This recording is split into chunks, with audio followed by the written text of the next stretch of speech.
Tudo bem, 3, 2, 1. Estamos gravando aqui mais um episódio do Imagina Se Pega no Olho. Eu tenho que pensar, né? Eu sempre penso. Imagina Se Pega em muitos lugares. A gente tem o outro podcast, a gente tem o Imagina Se Pega no Ouvido, que é o outro podcast, que eu sempre tenho que respirar fundo para não falar o nome de um podcast no outro.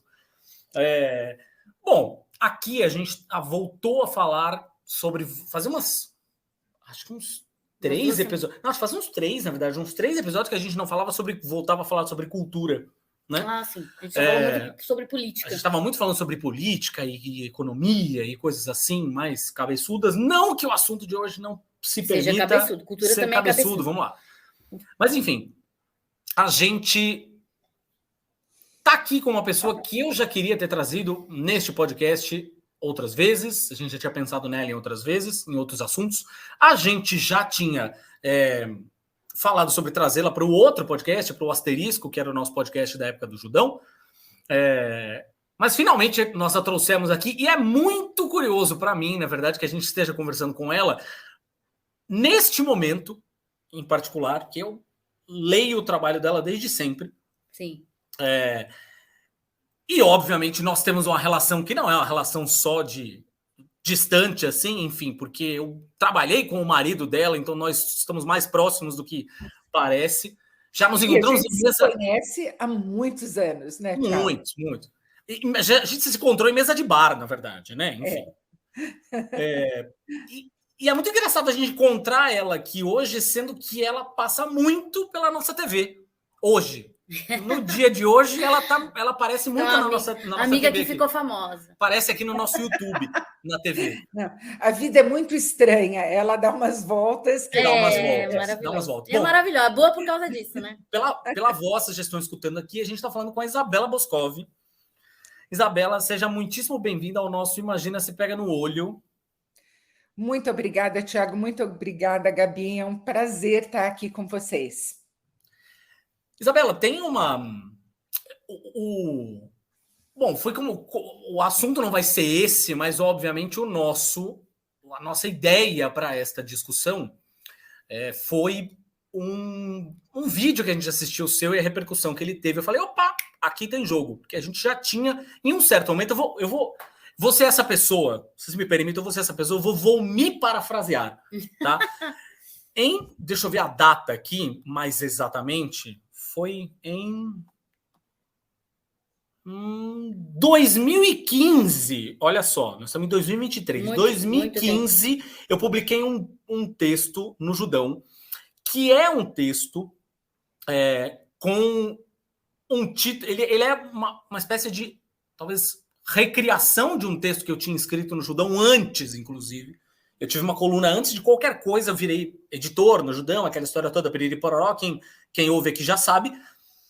Mas eu tive uma coluna de música no Judão, então eu peguei este texto que eu escrevi na minha coluna de música em tempos pré-2013, e aí a gente reescreveu esse texto. O texto se chama Para que servem os críticos? Boa pergunta.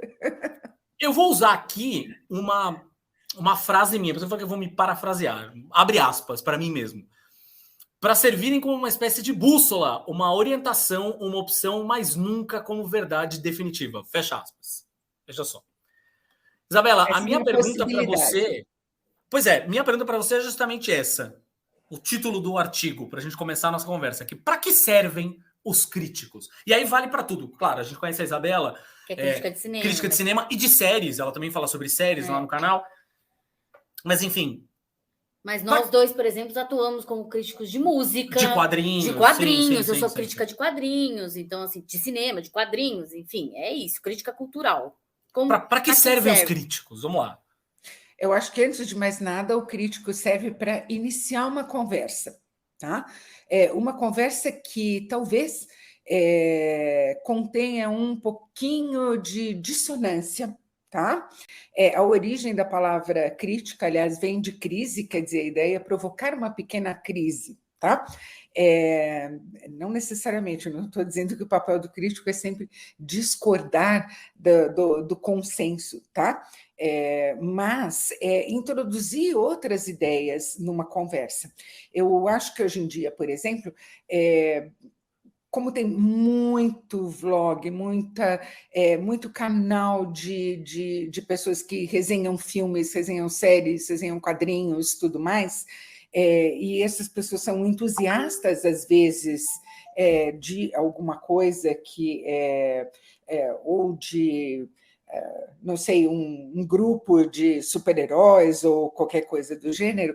Eu acho que as pessoas têm a sensação de que o crítico deve falar bem, deve exaltar, deve concordar, deve levar em consideração aquilo que o fã achou de tal filme ou de tal série, né?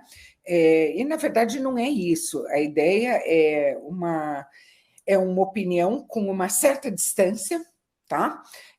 O crítico, por definição, quando a gente faz crítica de fato, no sentido mais estrito da palavra, o crítico não deve ser um fã, tá? De nada. Né? Ele deve ser fã do que ele critica. Eu sou fã de cinema, mas ele não deve ser fã desse ator, ele não deve ser desafeto daquela outra atriz, ele não deve ser louco pelos quadrinhos desta editora ou daquela editora. Né? É aquilo que a gente fala, que é aquela expressão que, no fim das contas, se tornou muito comum hoje, né, nas redes sociais. Não tem que fazer parte de um fandom, né? Na real, é isso. Não deveria fazer parte de um fandom, tá? Idealmente, não. E ele vai ele vai tentar argumentar a opinião dele, sempre tem que tentar argumentar, mostrar quais são os argumentos, da onde esses argumentos estão saindo, né? E ela não é um trabalho isento, ou imparcial, como as pessoas gostam de imaginar, porque qualquer produto cultural tem uma relação muito íntima com quem está usufruindo dele, tá? A gente leva a bagagem emocional, psicológica, cultural da gente para dentro de uma sala de cinema, para uma exposição de pintura, para um quadrinho que a gente está lendo, uma música que a gente está ouvindo, a relação que a gente tem com essas coisas passa por 1000 caminhos que são muito subjetivos também, né? Então, não existe isso da crítica técnica fria, isso é um pouco um mito, tá? Ela pode ser técnica... Então, você está dizendo, olha só, vou ler o que você está falando, que era a primeira coisa que as pessoas me perguntam quando vou ler aqui a minha crítica, mas a sua crítica é pausa dramática, imparcial? Você fala, porra, como imparcial? Nada na minha vida que é imparcial. Você quer ler uma crítica ou você quer ler a sinopse do negócio? Exato. Então, eu acho que formou-se, por causa dessa disseminação, muito canal, muito vlog, muita coisa, formou-se essa sensação, uma geração mais nova, que não usufruiu de crítica, não leu crítica quando ela era quase sempre impressa, né? E não filmada ou falada em forma de podcast ou em forma de vídeo, de que o crítico deve endossar a opinião que o fandom criou a respeito de um certo filme ou uma certa série, né? Não, como eu falei, idealmente o crítico não deve fazer parte de fandom, tá? Ele leva a bagagem emocional, psicológica e cultural dele para dentro da sala de cinema ou para frente da tela de TV quando ele está assistindo uma série, mas ele não deve levar vou usar a palavra num sentido bem amplo, tá, pessoal? Ele não deve levar a militância dele. Tá? Então, assim, eu não devo defender isso aqui a todo custo, entendeu? Eu acho que tem um pouco de confusão hoje em dia, e isso gera um bocado de insatisfação no fã, porque quando a pessoa é fã, ela acha que se você está fazendo uma crítica com ressalvas ou uma crítica com muitos pontos negativos de uma coisa de que ela gosta, ela toma aquilo como pessoal. Você está me atacando no que é mais precioso para mim. Né? Exatamente. E isso gera uma reação emocional, às vezes, bem... exacerbada, fora bem exaltada. Né? Bem exaltada. Mas não é essa a ideia. A ideia é assim, vamos pensar nisso também sob outro ponto de vista, de outro prisma, por outro ângulo, né? Vamos colocar mais ideias aqui e ver o que sai delas. Então, a ideia seria, vamos iniciar uma conversa, né? É óbvio que a gente não pode conversar pessoalmente com cada pessoa que está assistindo um vídeo de crítica ou lendo uma crítica em texto, mas tem que se imaginar assim, é uma interlocução, né? Deveria ser uma troca de ideias. Hoje em dia, uma parte do público fica muito irritada quando as ideias não coincidem com as ideias deles, né? Mas não é para ter essa reação, assim, entendeu? É só uma ideia para tentar abrir um pouquinho a maneira como se vai pensar sobre uma coisa, como se vai discutir ela, né? Ninguém está atacando ninguém. Eu sei que as pessoas às vezes se sentem, né, feridas naquilo que é muito precioso para elas, muito importante para elas, mas não é esse o lugar de onde o crítico está partindo, e também não é o lugar onde ele quer chegar, né? Ou não deveria ser, pelo menos. Né? Não deveria ofender ninguém, e não quer nem ofender o trabalho de ninguém, nem o gosto de ninguém. Não existe nenhuma obrigação de concordar com uma crítica, né? Eu acho que nenhum crítico que conhece o trabalho dele espera que as pessoas concordem com ele, ou que elas tomem aquela argumentação como a argumentação final, né? Então, é difícil falar sobre isso hoje em dia, porque realmente as reações são muito pessoais mesmo, né? Muito do fígado, né? Direto do fígado, não cerebrais. E eu costumo sempre falar, assim, raras vezes, ou não, né? Porque, infelizmente, existem produtos culturais que são muito, muito ruins, que realmente é muito difícil você tirar algum ponto positivo deles, mas muito comumente acontece de ter pontos negativos e positivos numa mesma obra, óbvio. Então, o crítico é o mais comum, né? É o mais comum, exatamente. Espera-se, inclusive, né, que tenha esse balanço, que tenha esse equilíbrio aí. Então, a gente aponta, a gente vai e fala, olha, é legal nisso, nisso, nisso, nisso. Porém, aí tem e o crítico vem com essa luzinha aí em cima de pontos que talvez o grande público não prestasse atenção, que foi o que você falou no começo, né? De chamar, de ver por um outro prisma, de fazer uma crítica, de causar uma crise, né? Uma pequena crise ali, de chegar e falar, olha, mas isso aqui também, sei lá, é cópia de um filme do Kubrick, entendeu? Mesmo enquadramento, mesma sensação. Então, ter essa coisa. E a questão do repertório, né, Isabela? Também tem isso. Muito importante. Por isso que eu acho que assim, que a crítica hoje em dia, eu pelo menos, tá? Eu acho que tem 1000 maneiras de fazer crítica. A maneira que, para mim, faz mais sentido, pessoalmente, é dar um tanto de contexto, né? Para que essa questão do repertório não seja decisiva.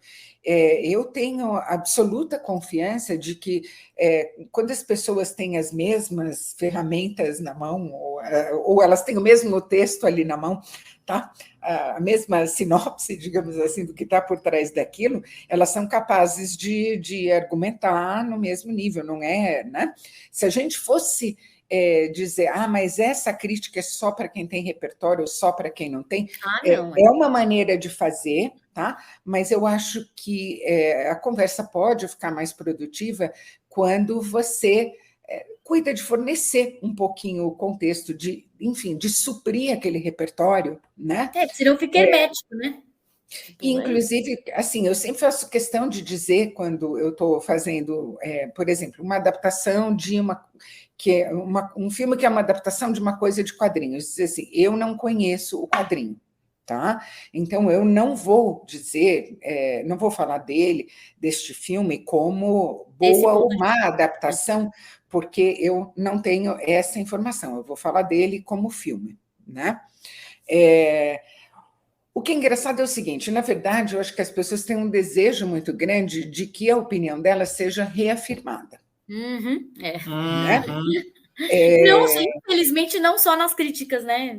Infelizmente. Não só nas críticas. Eu acho que é uma coisa que está assim, tá no espírito do tempo hoje em dia. Isso vale para qualquer área em que as pessoas estejam discutindo ou comentando, né? Pode ser política, pode ser economia, pode, como vocês estão falando, pode ser cinema, pode ser séries. As pessoas gostam de ter a sensação de que a opinião delas está sendo validada ou reafirmada.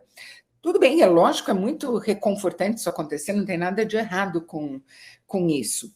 Mas você não pode querer que a pessoa que está fazendo uma crítica necessariamente, automaticamente endosse a sua opinião, até porque, veja só, a gente está falando com um canal que, no meu caso, por exemplo, é super feliz, estou com mais de 700 mil inscritos. É óbvio que eu não vou conseguir, não vou nem tentar, tá? Não faz parte do meu briefing ali contemplar as opiniões dos outros, mas nem que eu quisesse seria possível, porque é óbvio que vai haver muitas correntes de opinião diferentes entre tantas pessoas. Exato. Né? Mas é engraçado isso de querer reafirmar, porque, assim, às vezes, então, eu faço uma crítica de um filme, como eu falei, uma adaptação de um quadrinho. Eu não conheço o quadrinho, eu estou só falando do filme, o que o filme me pareceu. Daí vem um monte de comentários assim, mas você não pode, porque nem se deu ao trabalho de conhecer o material base, e se você tivesse lido, você saberia que a adaptação é péssima, que isso ou aquilo. Daí, falam, não, filme é filme, quadrinho é quadrinho, cada coisa tem que se sustentar por si só. Mas daí daí eu falo de uma outra coisa, por exemplo, falo assim, olha, eu sei que isso aqui não é uma adaptação muito boa, mas que a gente poderia levantar vários pontos negativos, mas eu curto, eu gostei, eu me envolvi, eu até usei essa frase no vídeo dessa semana, as coisas que me agradam nisso aqui, me agradam muito mais do que as coisas que me desagradam são capazes de me incomodar. Então, eu não estou racionalizando, estou só dizendo, nossa, eu curti, para mim foi legal, né? E daí as pessoas vêm com o argumento contrário, entendeu? Você não deveria emitir opiniões que são subjetivas porque você é uma crítica. Então, nossa. Né? Decidam, pessoal. Na verdade, não é decidam, pessoal. Na verdade, vem desse sentimento que eu acho que é muito geracional mesmo, né? Das 2, 3 últimas gerações, de que opiniões contrárias são uma maneira de agressão até, eu acho que as pessoas entendem até como uma pessoa de agressão, que é muito desconfortável conviver com uma contrariedade, né?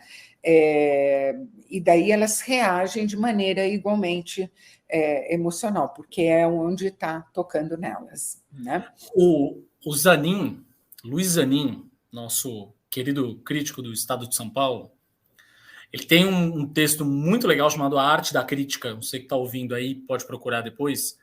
Mas esse texto tem, na verdade, 2 frases que eu queria levantar aqui, que é, abre aspas para o Zanin primeiro, que é uma crítica pretensamente isenta de subjetividade, a meu ver, não tem grande serventia. Fecha aspas. Só que aí ele levanta, aí ele próprio abre aspas para outra pessoa, um sujeito, talvez vocês conheçam, chamado Oscar Wilde, que diz que toda crítica é uma espécie de autobiografia. Quer dizer, a gente coloca muito de nós na obra, porque que é aberta, né, no fim das contas. Então, tem muito disso, né? Ou seja, uma crítica, ela nunca vai ser imparcial, ela vai ter sempre opinião, é o que se espera, uma boa crítica tem que ter opinião, mas 2, uma crítica nunca vai ser igual, idêntica à outra. A crítica da Isabela vai ser diferente da minha, que vai ser diferente da do Zanin, que vai ser diferente da Gabi, que vai ser diferente da do Merten, que é outro crítico que eu amo, aliás, são os 2 críticos que eu mais leio, a Isabela e o Merten são os que eu mais leio. Nunca vão ser grande cara. Nunca vão ser iguais, né? Porque o repertório de quem está escrevendo. As histórias são diferentes. O repertório de quem está escrevendo é diferente, né? Escrevendo Olha, ou tem gravando. tanta coisa que entra em jogo no que você. Por isso que assim, eu tento explicar para as pessoas, eu não estou decretando, eu não estou dando um veredito sobre um filme ou uma série, né? Eu estou aqui argumentando, mas de maneira nenhuma eu estou invalidando qualquer outra opinião ao emitir a minha, né? Porque entra muito mesmo de subjetivo. Isso é outra coisa que eu tento fazer nos vídeos, quando eu estou falando de algum filme que eu tenho muito entusiasmo pelo assunto de que ele trata, né? Que eu acho muito interessante, já li muito a respeito e tudo mais, eu digo isso para as pessoas. Né? A minha tentativa é dizer assim, olha, talvez, se você não partilha do meu entusiasmo, isso não pareça tão entusiasmante para você. É que essa é uma coisa que me entusiasma muito, eu estou super feliz de ver esse filme que trata tão bem desse tema que eu acho tão interessante. Né?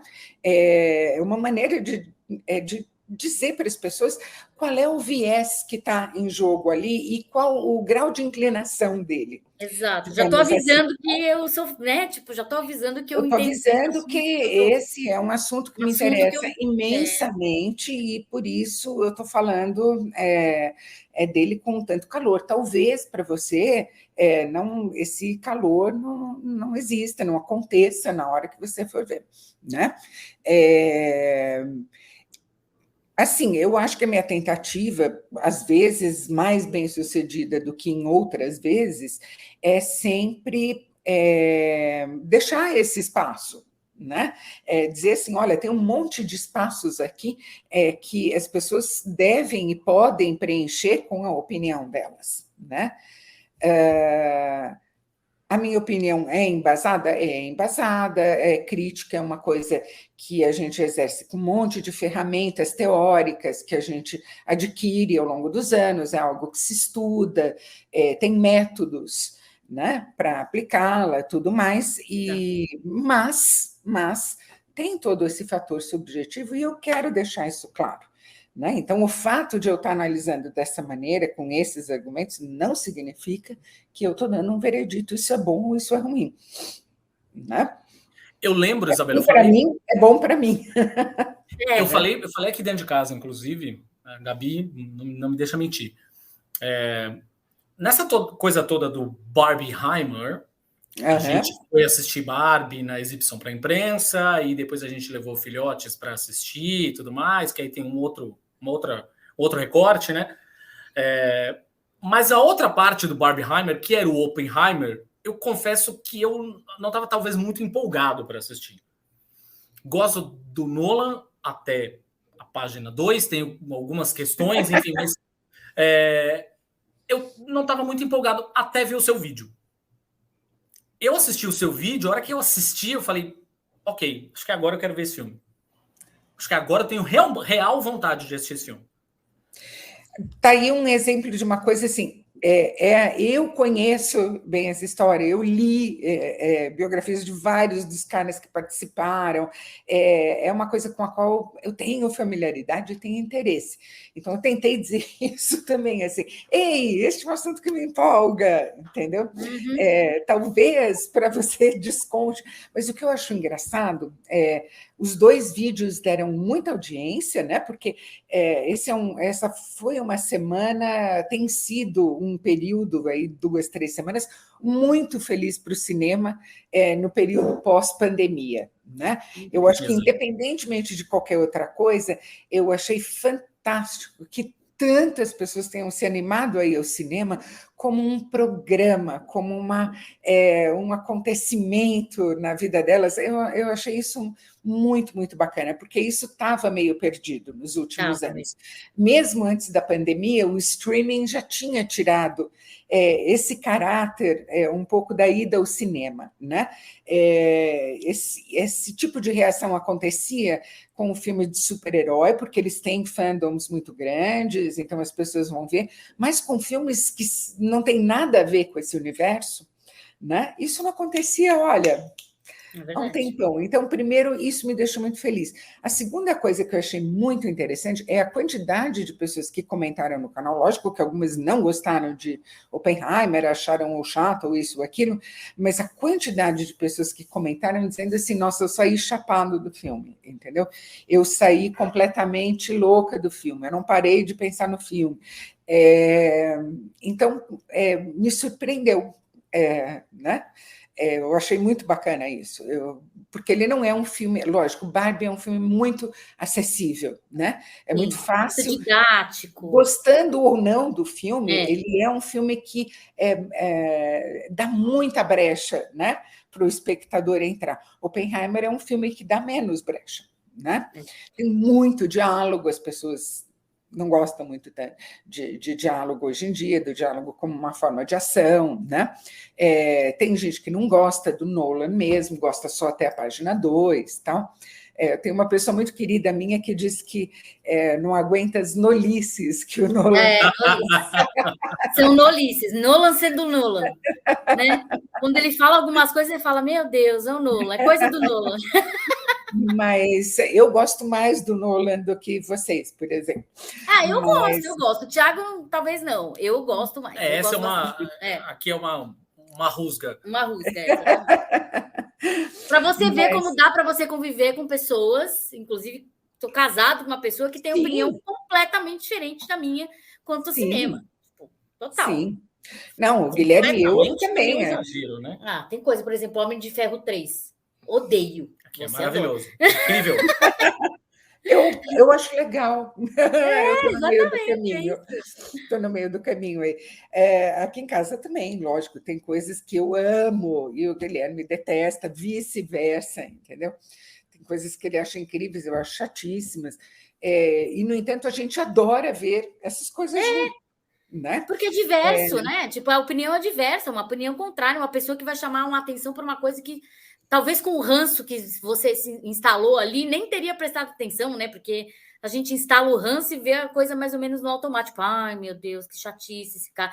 E aí a pessoa que gosta fala, nossa, olha que legal isso aqui. Aí você fala, pô, até que é. Ok, entendi o seu ponto. Não que eu gosto, mas entendi o seu ponto. Aqui você tocou num outro ponto que é muito importante, eu acho, né, em relação à crítica, Gabi, que é o seguinte, a gente definitivamente não pode entrar no cinema com opinião formada. Tá? Esse é um exercício que a pessoa tem que praticar, tem que se manter sempre em forma nesse ponto. Tá? Vou dar um exemplo. Olha, quantos filmes que eu vi na vida do Michael Bay de que eu nunca gostei, né? Daí teve um dia que eu fui ver um filme do Michael Bay e eu gostei do filme, embora ele fosse completamente Michael Bay. Do filme seguinte, já não gostei de novo, tal. Não é um cineasta com quem eu tenha muita afinidade, não. Mas o que eu estou dizendo é o seguinte: se você entrar no cinema falando assim, é um filme do Michael Bay, já estou de saco cheio. Exato. Você primeiro. Preconceito. Você está se privando de um tipo de experiência, tá? Que você poderia ter, boa ou ruim. E experiências ruins fazem parte da vida também, elas ensinam um bocado de coisa para a gente, né? Eu adoro o trabalho do David Fincher, eu acho o maior cineasta vivo hoje em dia. Vai acontecer o dia, já aconteceu, aliás, com aquela adaptação lá daquele livro dinamarquês, sueco. A garota com a tatuagem. Da Millennium, Da Millennium, Trilogia Millennium. Em que o homem falou assim, eu reconheço toda o domínio técnico e narrativo do David Fincher, mas o filme não me agrada por causa disso. Então, não gostar do trabalho de alguém, de alguém cujo trabalho você costuma gostar, também é uma coisa importante, né? Você tem que estar aberto para isso, como você tem que estar aberto para gostar de alguém que você não costuma achar muito legal, não. Né? Então, gente que entra na sala de cinema com a opinião feita antes de ver o filme, isso não está certo. Isso não é boa crítica.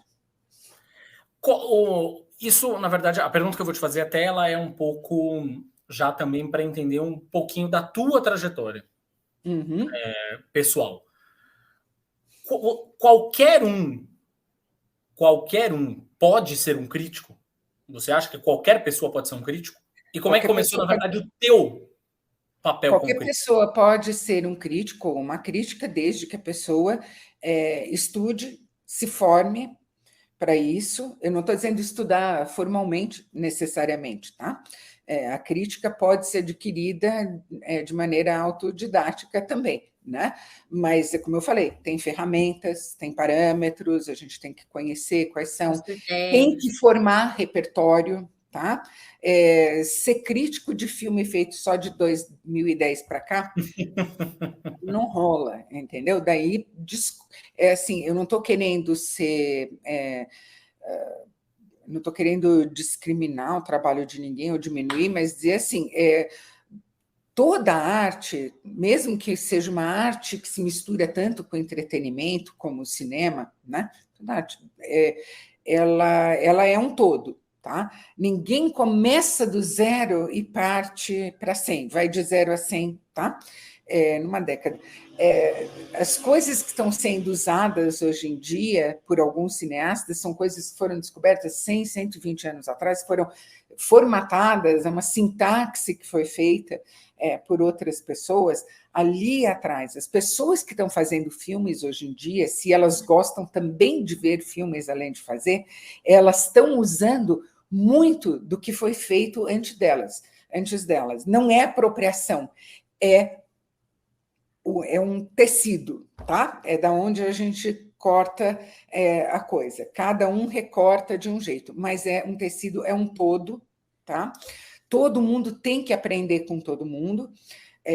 O David Fincher aprendeu tantas coisas com outros cineastas também, antes de até se tornar o cineasta que ele é, né? Hoje outras pessoas aprendem com ele e usam coisas que aprenderam com ele. Então, a gente tem que conhecer de onde veio essa experiência toda, né? A gente tem que ter uma visão panorâmica dela, a gente não pode olhar só um recorte, tá? Porque esse recorte vai ser falso. A gente vai achar que é uma novidade aquilo que definitivamente não é, que é uma revolução aquilo que está sendo feito há pelo menos 80, 90 anos, tá? Então, a gente tem que ter um sentido histórico do cinema também. E olha, eu estou falando cinema e não estou falando TV, porque eu acho que essa distinção hoje em dia acabou se tornando, em alguns aspectos, irrelevante, tá? Tem coisas que séries fazem que são altamente cinematográficas, são totalmente cinematográficas. Então, eu estou falando em geral, não estou isolando um do outro aqui, tá? Mas tem que ter um sentido histórico, senão... Então, sim, qualquer pessoa pode ser crítica, mas não basta sair falando o que acha, só isso. E como começou a Isabela Crítica? Começou indo no cinema... eu comecei a ir no cinema sozinha, eu matava aula para ir no cinema, com 11 anos, eu comecei a matar aula. Para ir no cinema. Eu era boa aluna, não tinha problema, ninguém notava que eu não... Então, mas, lógico, assim, era um colégio na região da Paulista, eu não gostava, então eu tentava sair dele o tanto quanto eu conseguisse fugir, e, obviamente, eu não tinha muito como consultar o horário de sessão, onde o que está passando, não sei o quê. Então, eu ia, bom, hoje eu vou tentar naquele, hoje eu vou tentar nesse, né? E eu ia ver qualquer filme que eu estivesse passando. E é um barato, porque, assim, São Paulo tinha muito... Só tinha cinema de rua, né? Não tinha shopping center. Então, a coisa mais fácil do mundo era você, assim, vou entrar no cinema, né? Você entrava no cinema para escapar da chuva, você entrava no cinema porque estava calor e lá dentro ia estar fresquinho, você entrava no cinema porque você estava passando na rua e o cartaz te interessou. Era uma coisa muito casual, fazia muito parte do dia a dia mesmo, né? E assim, eu não estava nem aí se eu ia entender o filme ou não. Eu lembro direitinho que o primeiro filme que eu fui ver foi justamente o primeiro filme do Pasolini, o Acatone, Injustiça Social. Eu tinha 11 anos. Pasolini, 11 anos ainda assistindo Pasolini. Eu não entendi nada do filme, mas eu amei do mesmo jeito, entendeu? E essa é uma outra coisa. As pessoas querem que tudo esteja muito explicadinho para elas. Tem muita gente que se irrita se não está acompanhando ali par e passo, né, o que está acontecendo na tela com ela. Eu acho isso irrelevante. Assim. Isso é bem característico do cinema americano, em tese, né? Tipo, não que cinema europeu não tenha isso, mas o cinema americano exacerba essa explicação. É um cinema explicadinho. Né? Que é um saco. É um cinema muito explicadinho e é um cinema que a maior parte das pessoas vê no Brasil. Né? É o que se vê em maior quantidade. Eu não me incomodo nem um pouco se eu não estou acompanhando a coisa, não peguei da primeira vez, não entendi. Toda uma experiência. De outro jeito, entendeu? Toda uma experiência. Tem uma reação epidérmica, às vezes, com um filme que ultrapassa qualquer coisa que você possa racionalizar, possa colocar em palavras. É muito interessante isso, e eu adoro essa experiência. Ela é cada vez mais rara, lógico, porque a gente vai... os anos vão passando, você vai vendo cada vez mais filme, vai lendo cada vez mais, e é difícil você ser pego assim completamente à deriva dentro de um filme, né? Mas eu ainda adoro quando isso acontece. Nossa, maravilhoso. Maravilhoso. Concordo totalmente. Não precisa entender tudo, pode passar por cima da sua cabeça na boa. Se a experiência está sendo interessante, aí pode incluir sensações como incômodo, nervoso, aflição, repulsa, pode incluir tudo isso. Se está sendo interessante, está valendo. Né? Ainda mais no filme do Pasolini, teve todas essas reações. Absolutamente todas. Não, juro, eu não entendi nada. Na verdade, é um filme tão... depois, muitos e muitos anos depois, eu descobri que é um filme assim, era o primeiro filme dele, o Pasolini era autodidata também, e ele filmou de uma maneira que ninguém conseguia montar aquele filme. Nossa. A única pessoa que se arriscou a montar o filme foi um dos maiores montadores do século XX, o Tonino Guerra, né, que pegou e falou, não, eu dou um jeito nisso aqui. Mas, na verdade, nem o Pasolini, nem o Tonino Guerra devem ter entendido muito bem o que eles estavam fazendo também. Então, por que eu deveria me incomodar? Exato. Por favor. E tem tantos filmes, eu já assisti tantos filmes que eu gosto do filme, a história nem me bate tanto, mas a estética do filme é tão legal, e aquilo me bate tanto, a montagem do filme é totalmente diferente, a trilha sonora, tem tantas, né? Tantas coisas que a gente pode... O figurino, putz, tem filme que a história é ok, o figurino é deslumbrante, você fala, nossa, que demais. Tem tantos flancos pelos quais um filme pode chegar até você, né? Eu fico um pouquinho, assim... que palavra eu vou usar? Eu fico um pouquinho triste quando as pessoas, principalmente em caso de adaptação, de universo, de quadrinhos, tudo mais, que o público que faz parte do fandom vai ao cinema querendo que aquilo que ele vai ver na tela corresponda ao que ele acha que é totalmente certo e tudo mais, porque é o seguinte, quando você fecha a questão em cima de uma coisa assim, você deixa de aproveitar outras coisas que estão acontecendo, porque com questão fechada, tudo aquilo que não está entrando, né, no que você previu, antecipou, imaginou, é motivo de irritação ou de sabor, tudo mais. E eu acho que assim, isso limita um pouquinho a experiência. Um pouquinho não, talvez limite bastante. Né? Mas, enfim, eu não estou querendo legislar sobre a maneira como alguma pessoa, qualquer pessoa, vê cinema ou série. Cada um vê do jeito que funciona melhor para si. Exatamente. Né? Não, e aí se você for com essa mente fechada e falar, não, tem que ser exatamente assim, você está vendo um produto cultural pelos olhos do outro, sempre, né? Sempre pelos olhos do outro. Você está vendo o que o outro quer que você veja. É Na isso. verdade, fica um pouco a sensação assim: você quer ver aquilo que você encomendou na sua cabeça, E você né? imaginou, Mais do que imaginou, é assim: vamos fazer um filme desse personagem aqui. Então, a minha encomenda eu quero que o filme seja assim, assim, assim, que é assado. geralmente fã de quadrinhos é totalmente assim, né? Exato. Põe lá Exato, as né? listinhas do que ele quer ver no filme. Eu compreendo a irritação de ver uma coisa que no seu entender, não faz justiça, ou pior, discorda da obra em que ela se baseou, né? Eu compreendo a irritação. Por outro lado, eu acho que tem sempre mil maneiras de fazer a coisa. Eu, por exemplo, sou uma Austen maníaca, né? A Jane Austen escreveu poucos livros e eu acho que eu sei eles mais ou menos de cor, de tantas vezes que eu li ao longo da vida, né? Tem tantas maneiras de você adaptar a Jane Austen. Algumas eu acho ruins, irritantes, entendeu? Outras não são o que eu esperava, mas eu fico assim, uau, olha, não é que deu certo, né? Vou dar um exemplo. Patricinhas de Beverly Hills é uma adaptação de Emma, né?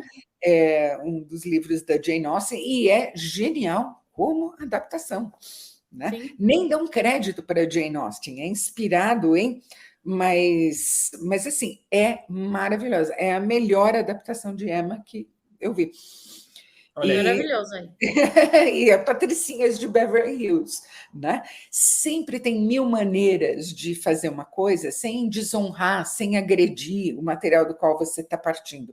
Mas se você coloca muitas restrições ali, você perde essa possibilidade de se divertir com algumas dessas maneiras, né?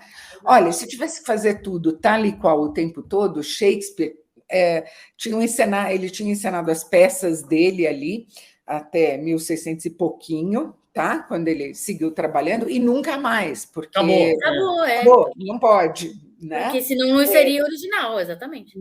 Você vai fazer de outro jeito? Como assim? E a quantidade de adaptações desconstruídas que a gente já teve de Shakespeare e que mostram alguma coisa nova para a gente no que ele escreveu 500 anos atrás, é bárbaro, é bom refazer, é bom mexer com as coisas, né? Se a gente fosse pensar assim, o Will Eisner tem lá o filme do Spirit, que é dirigido por um dos melhores amigos dele em vida, que era o Frank Miller. É uma merda o filme, é uma merda. Então, amigo, pelo amor de Deus, o cara é quadrinista, em tese, é super influenciado pelo Will Eisner, entende super a linguagem dele. Bullshit.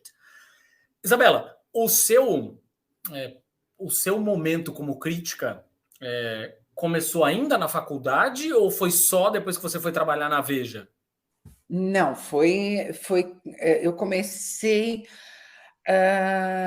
nos anos em que eu trabalhei na Folha de São Paulo.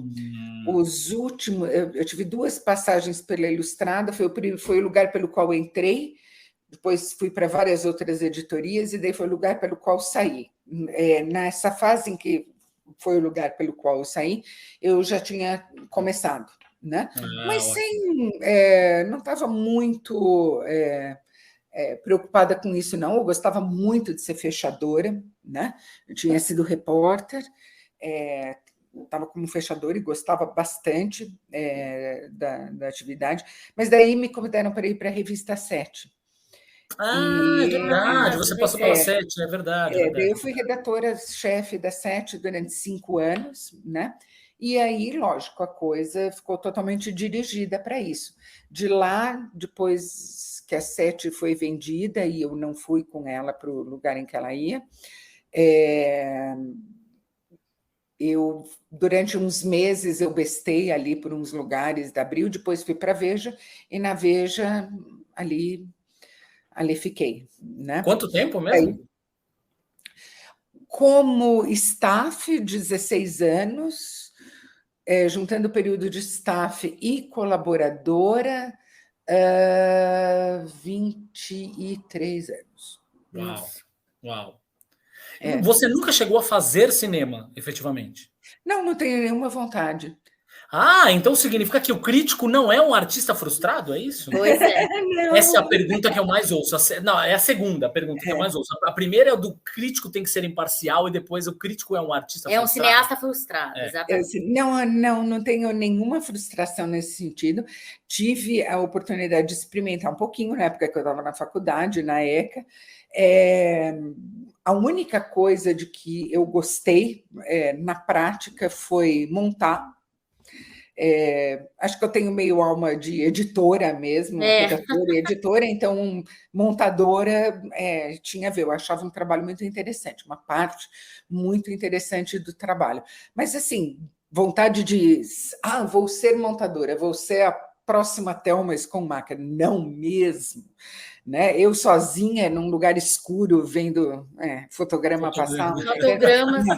Obrigada. Não.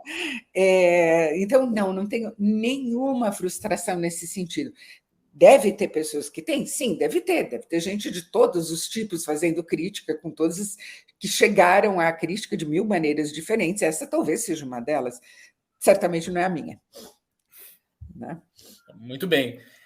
Como você enxerga essa diferença entre... Bom, tem uma parte histórica e, obviamente, depois tem uma parte mais técnica aqui, né?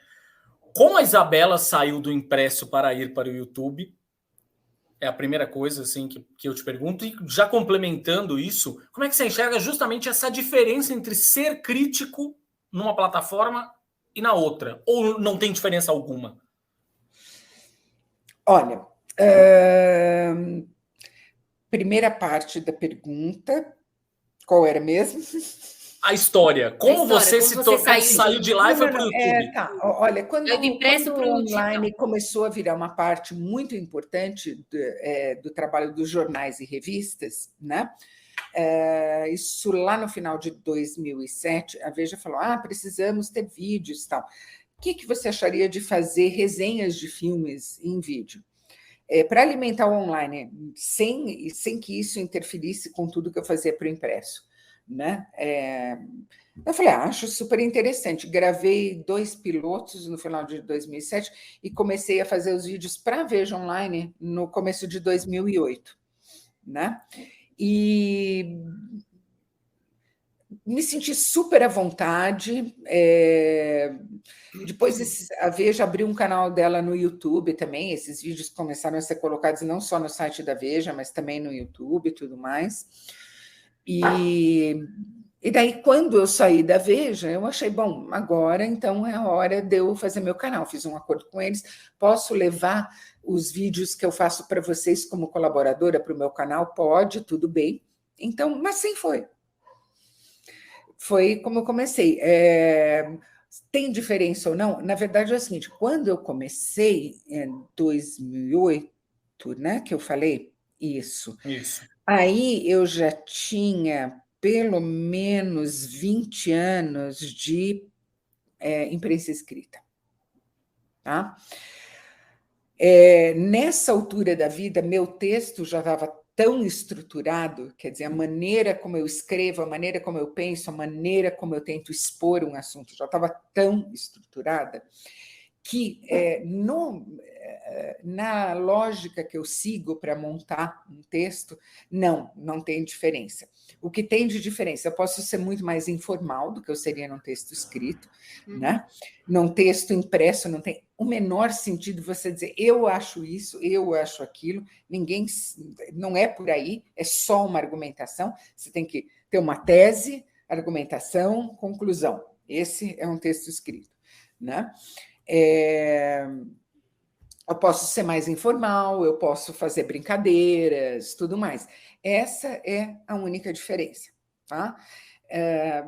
Basicamente, eu estou sendo eu mesma o tempo todo. É o jeito que eu falo, é o jeito que eu penso, é assim que eu me expresso, quando eu estou com os meus amigos, tudo mais. Então, não tem diferença nenhuma na construção do texto, tem uma diferença enorme na maneira como eu manifesto esse texto.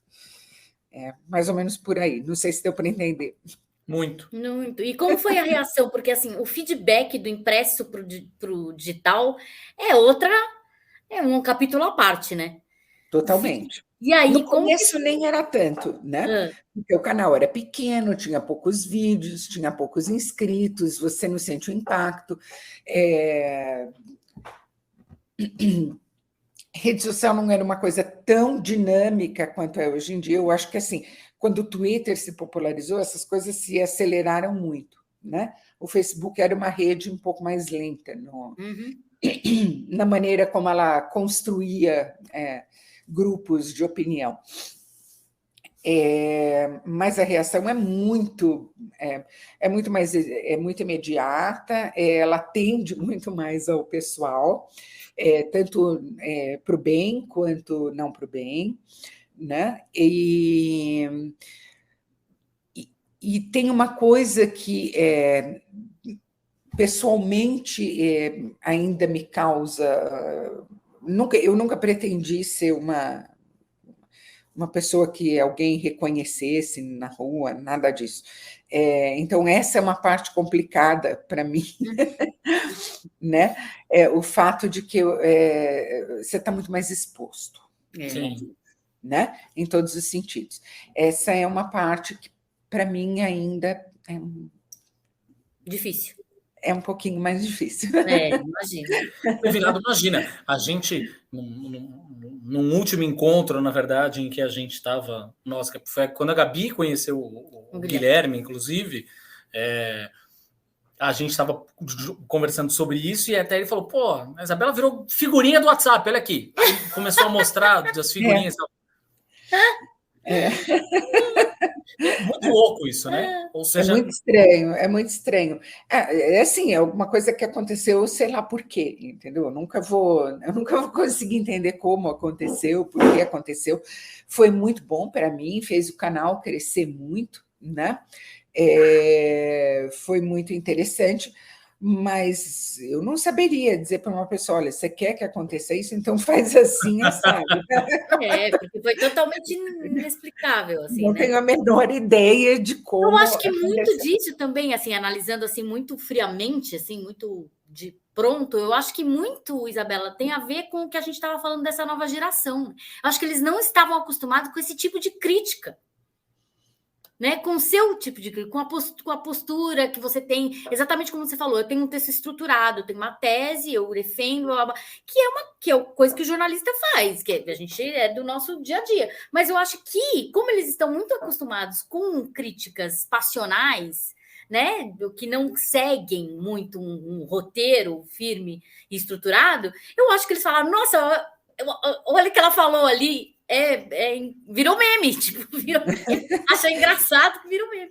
Olha, eu não sei, eu não saberia dizer, assim, eu não tenho material. Exato, não tem uma pesquisa quanto a isso.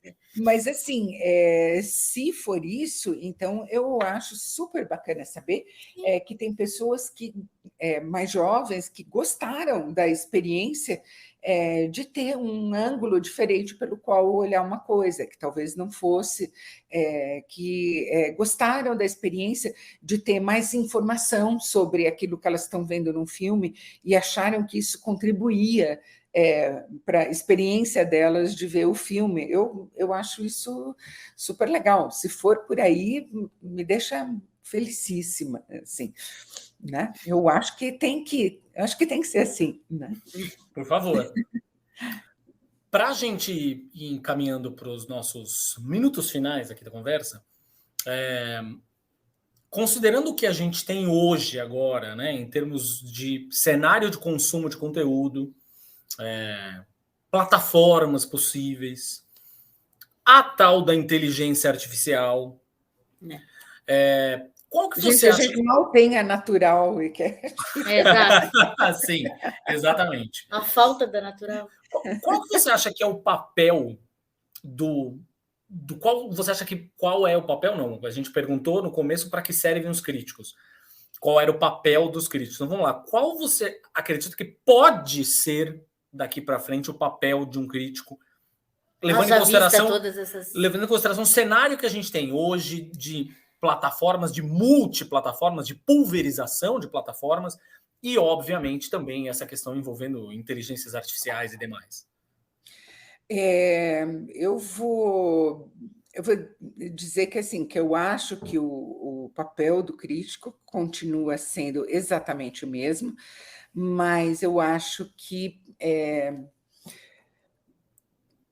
a fazer futurologia é uma desgraça, porque a gente sempre erra.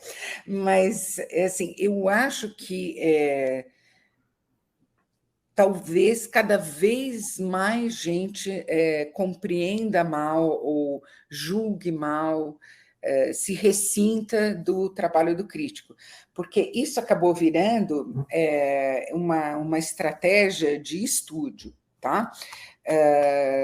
Estou falando disso principalmente em relação ao cinema mais comercial, cinema americano, tudo mais, que tem uma penetração que nenhum outro tem, né? E a verdade é essa, no mundo todo. Mas, no caso do cinema americano, virou uma estratégia de estúdio criar uma opinião sobre um filme antes, blindar esse filme com influencers, né? E a partir daí, qualquer opinião divergente vai ser uma opinião que causa ressentimento ou causa irritação, né? Eles estão sabendo capitalizar isso muito bem. E então eu acho que são movimentos concorrentes, as coisas nunca acontecem sozinhas, tudo foi contribuindo para isso. Aceleração das redes sociais, o streaming dá para a gente a sensação de que um filme é uma coisa qualquer, porque você tem quantos filmes você quiser ali novos entrando por R$19,90 por mês, ou R$29,90 por mês, ou qualquer coisa do gênero, entendeu? Então, eu acho que essa sensação de que um filme é uma coisa banal, que você pode olhar para ele e dizer assim, presta, não presta, presta, não presta, presta, não presta, é uma coisa que se instalou, o streaming contribuiu muito para isso, a pandemia mudou muito os hábitos, né? E no meio de tudo isso aconteceu, quer dizer, antes de tudo isso, mas junto com tudo isso, aconteceu o filme de super-herói, né? Que galvanizou o público, né? Se tornou o cardápio principal de uma parte muito grande do público, e esses são filmes que costumam gerar esse tipo de opinião, assim, todo mundo ama este, todo mundo odeia aquele, todo mundo ama este, opinião em bloco, né? Porque os fandoms costumam, lógico, né? Eles estão partindo ali do mesmo raciocínio, eles costumam ter uma opinião parecida, né? Os membros de um fandom sobre uma mesma coisa, né? Então, eu acho que tudo isso se somou, né? Para criar essa sensação de que existe uma opinião dominante e você deve olhar com desconfiança ou com desprezo até para qualquer opinião que não se encaixe nessa opinião dominante, né? Volta e meia alguém escreve em comentário no canal, só você falou bem disso. Sim, ok. Sim, e daí onde isso leva, né? Então, ou só você falou mal disso, né? Volta e meia isso acontece. Então, eu acho que o papel continua sendo o mesmo, a maneira de fazer, por mais que os formatos mudem, eu sei lá qual vai ser o próximo formato, crítica holográfica, ou qualquer coisa assim, os formatos variam, mas a estrutura básica da coisa é a mesma, o método é o mesmo, mas eu acho que cada vez mais vai ser talvez desgastante fazer esse trabalho, né? A gente tem um caso de um crítico muito importante nos Estados Unidos, o A.O. Scott, que já desistiu, abandonou um crítico do New York Times, né?